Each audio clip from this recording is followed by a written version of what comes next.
7:20 a.m. on this Wednesday, the 12th of November. It is time for the newsroom.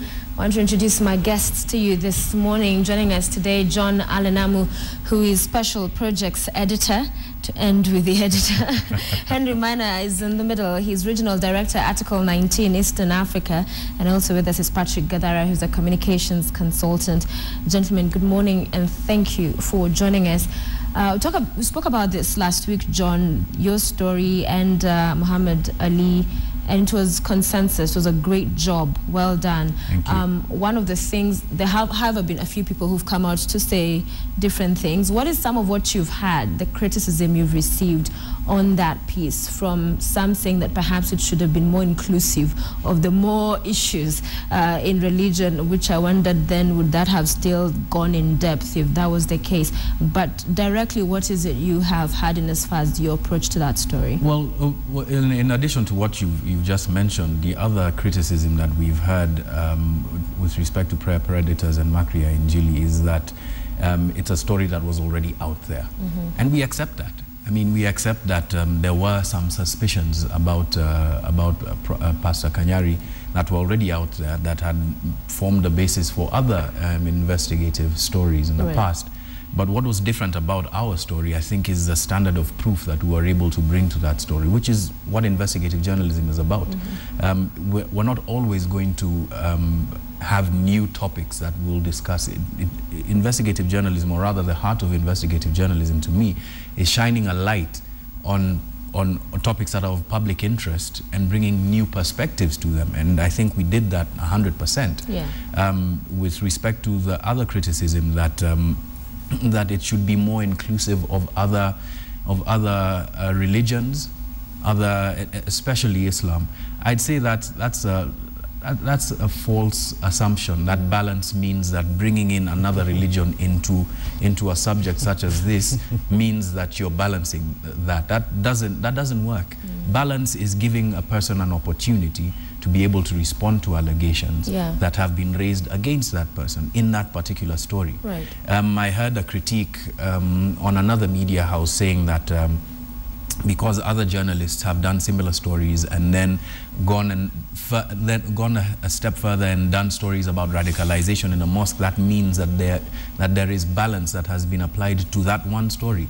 Balance as a journalistic concept happens within a story, not across stories. Not across. And I think that's something that people need to be disabused of. It's not. It doesn't mean that if we went and started looking at radicalization in mosques, which we have extensively, in the past, extensively in over 3 stories we've done that.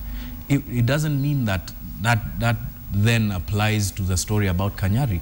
I think it's really just a false assumption. And doesn't mean by doing this one you were trying to balance out what you'd done. No, it wasn't. There's also, before I let the two of you come in, a tweet you put out saying that somebody was trying to discredit Moha in as far as the story. What is it that they were saying? Well, again, it's really just the same sort of nonsense, and I'll be frank about it. It's the same sort of nonsense that people have been trying to spin ever since we started looking at the subject of extrajudicial executions of people who are extremists within the Muslim faith and other people who are suspected to be terrorists. The heart of that story and the stories that we have done about that, and I stand behind it 100% today and tomorrow, is that the rights of the accused need to be respected in this country. If we have a constitution that we all agreed upon in terms of applying certain rights and responsibilities to members of the public, then why don't we live by it? That is really at the crux of the matter when it comes to the issue of extrajudicial executions. But because Mohammed is a Muslim, and I really can't say it any more plainly. For me, it doesn't go to what issues he has with respect to balance and that sort of thing. For me, the issue is that he is a Muslim, and he is being targeted as such. People often forget that the same story is done at 9 o'clock by me, a person who's been raised as a Roman Catholic, went for Holy Communion in Standard 3. I mean, I'm dyed in the wool Catholic. That doesn't mean that I don't see the sort of injustices that are perpetrated and that I won't talk about them with respect to a story and apply balance to that. So I think that sort of criticism is, again, false. And it's really an attempt to spin a narrative about Moha especially that will later try and discredit him and throw dirt on his name. And I totally disagree with that. Maina, your thoughts on the story, having watched and some of what you're hearing Namu saying this morning? My take was that perhaps it was a story that has existed for over 2 decades in Kenya, but done differently. One, beginning to expose the frailty of ordinary Kenyans. We would remember, I think 2 or 3 years ago, there was a pastor who was supposed to come to town and women were contributing 200 shillings. The pastor didn't show up and they had to sleep at KICC. So you would see that Kenyans had, in a way, perhaps forgotten that the church as a place we run to for refuge has become the tormenting place for most of us. And I think I agree with John that the story was well done. When you're doing an investigative piece, you pick your subject and show some depth in it. This is not a 20-second news bulletin where they will run over 30 churches because it wasn't a case of checking what churches are doing. It was an investigative piece on one group of a church and the ills they were committing in the name of God. So I think as Kenyans, it's a point to reflect that society is breaking too fast.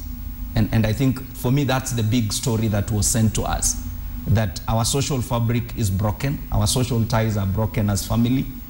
We all run to church as the place of refuge, and this is what we are beginning to get in church. So compare that with what we've just seen about the Presbyterian Church, compare that with the understanding that church has become a place of accumulation, so we see more fights in the church. And then you begin to understand that it's time for us to reflect on it. Church is a place where we are all taught you don't question the man of the pulpit. Yes. But is that going to remain true when we see men of flock cheating the vulnerable? So I appreciate that, and I say perhaps this is not going to be the end. The beginning to think through how do we perhaps regulate churches, not control. How do we regulate churches and freedom of association and assembly? It's a hard question to come to, but we must discuss it as a country and find the proper balance. Okay. So if we don't do that, this is not just about the Pentecostal churches or faith. Even the mainstream have their own challenges. And I think the story has brought us to that level that the country must debate and deal with the issue. Okay, and talk about the requisite laws going forward. And at least for now, we know the AG has stopped any further registration of any churches or mosques. Gadara, as you talk about this, and yesterday was an analysis on what Cameroon and Nigeria has done to eradicate the fake miracles. And now taking it further to the debate that has entered in registration, some of the religious leaders are saying to then come and say you're going to try to legislate on matters spiritual, that is going to be a tricky order. And when you read this story, what Nigeria did, it prohibited broadcasting of fake miracles in 2004. But where do you draw the line on what's fake and what's legit? I mean, in this story, we were able to tell because there was some investigation behind the scenes. But in the face of it, you will not be able to tell whether somebody is being honest about whatever it is they are saying or doing. I do agree that there's a fine line here. But the line, I mean, I don't think the law would be prescribing what people should or should not believe. I think any law that tried to do that would be opposed, and first of all, by myself. But when it is obvious that there are fraudulent activities going and the church cannot hide behind the freedom of worship, you know, there is nothing, as far as I understand, that is part of the church dogma when it comes to to stealing from or defrauding people. The second thing is to realize that these churches, a lot of times, are businesses, are not run as, let's say, non-profit entities. These are businesses. People are making lots and lots of money of this, are not paying any tax on it. And out there they're flaunting this this wealth. Kanyari is not shy about the money he's making. So we should be asking, why is it that if I start up a business myself, I go, I service a social need, I pay tax, but somebody else who's doing exactly the same thing, servicing a social need, making tons of money, he doesn't. He hides behind something called the church. I think these are questions that we need to be asking. When it comes to the laws themselves, I think one of the things should be a follow-up, and I mentioned this last week, to the discussion of what, it's all fun and dandy to see this is what people like Kanyari are doing. But what is it that the legal regime that we should be having? And this is the discussion I hope would come out of this. My one criticism about your piece was essentially, yes, it did expose what was happening in the church.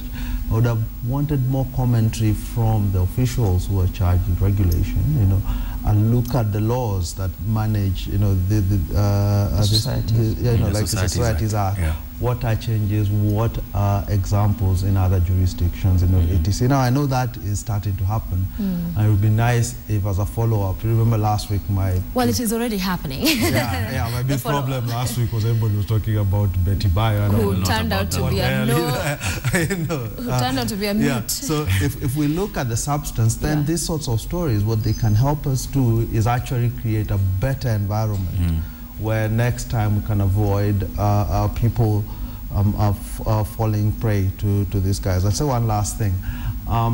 We also need, I think, to have a historical context to the role of churches. When I is talking of churches as a refuge, but actually if you look at the historical role of churches, from pre-independence days, not very nice things have been done in the name of religion.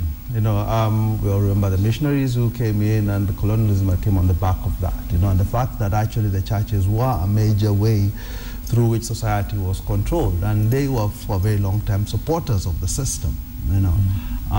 We have seen this continue even today, the split within churches. So I think a discussion of the role of the church within the context of our democratization would be another good follow-up to this. All right, so John, with that story exposing some of those ills in the church, but taking it further, you realize on Sunday now in Kenya, Sundays on TV, you'll have very many different shows, preachers, services going on, and radio, it's gospel music. That again, it's still the media that's giving these individuals platforms. So where then again, and what is our role as the media in that way to ensure that again we are still not the same channel and medium that's been used to, defraud people, being used to lie to people in essence? I think it just like the way you'd look at a news bulletin and have a process of gatekeeping in terms of what makes it on air and what doesn't. In the same light, programming should look at some of the programs that they are presented with in the context of what they could do to wider society. This doesn't just apply to churches, it applies to many other programs that we see on our television screens today. Right. And also I think, even as a Christian, I've had a bit of a grouse with the fact that Sunday is church day, and Christians celebrate it on TV and in churches. That's fine, but like with the issue on balance with respect to other religions, where is the face of other religions in our public space? I think that's one discussion that's separate from what you're asking. But in terms of what we see on air, I don't think it's necessarily wrong that we'd have pastors and preachers on television. I think it really comes down to what our internal mechanisms for gatekeeping are, and also a wider understanding of what these pastors and preachers bring to the table insofar as spiritual nourishment, moral direction for the wider public that they want to broadcast to. One of the the issues that will need to be discussed, and I think that will also carry over to what is broadcast on TV, is the issue of the gospel of prosperity. Now, that's not a discussion that the AG can have. That's a discussion that NCCK and all of the bodies that coordinate churches in this country will have with respect to what it is exactly biblically that we are talking about. What is the dogma, like Patrick said, with respect to tithing, with respect to a person's role in the church. And I think that is why there is such an interesting nexus between that gospel of prosperity and it being broadcast on television, to sort of like spread it out and have people think of it much in the way as you would something that's part of the public psyche. And for me, that's where we need to start as well. Yeah. As you comment on that, because something you've said, I remember at one point we were at the beginning of the show having this spoken word that will air, and most of the pieces would be gospel pieces. And this time with Christian rather, and this time we ran a Islam piece. And you should have seen the messages that came through. What are you guys trying? And so also that he said there's all these platforms, but it's all Christianity, the space for other religions. And when you try to do that, the kind of response that comes through. So is the media responding or giving to society what majority wants? Or are we perhaps to blame for not trying to deal with the intolerance, perhaps in the authority, little as it may, that we have? One is a process to help Kenya understand that we are a secular state. And it is by choice that Kenya is a secular state. We're not perhaps, say, Islamic State of Sudan, which are very clear. They state that. And there is a misgiving. I think a majority who are highly intolerant and do not even seek to understand diversity or what the minority are all about. And when we were young, I think in primary school, those days, there used to be pastoral days. And you could run into a Muslim club or run into a Christian club, and it was deemed to be okay, because that was a process of acculturation that needed to expose you to all sides within your vicinity. One of the things about Pentecostal churches is that they've tried to preach against the other. And increasingly, the media has helped them to do this. So one, there is a concept there that as a country, we've been talking about local content and what should be the social regulation function of state mechanism in bringing up this which we want to call Kenya. And you see this coming out, that we all celebrate a few young people in Kisumu demolishing a Hindu statue. And we all celebrate when we are told a Muslim cleric has been murdered in cold blood. And we say it's okay because they are suspect, just because we are Christians. And until when a Christian pastor is killed, then we say the state has failed in security. This selective approach is eating our fabric, and very soon there's going to be nothing called Kenyan. Because we are either doing that on ethnic lines, we are either doing this on religious lines. And for me, one, there is need for the media industry to go back to certain basics and say you are a platform that is different. You are a platform that eschews certain social values. So when Kanyari is indecently assaulting a woman and telling us, nionyeshe matiti yako, hata mimi niko na yangu, and TV does not, one, censor him, because that station ought to have censored him. But two, the authorities ought to have moved to arrest him for indecent assault. So we have failed in our regulatory functions, because the gatekeeping he's talking about is about media literacy. The country is very low on media literacy, even though we have this kind of boom of media entities. But are Kenyans able to partake what comes out of the media with a second sense? Okay. That's still a big challenge. And I want to speak to the issue of also regulation. I do not agree with the AG that he just suspends registration of churches indefinitely. Because there are new genuine churches that ought to be registered.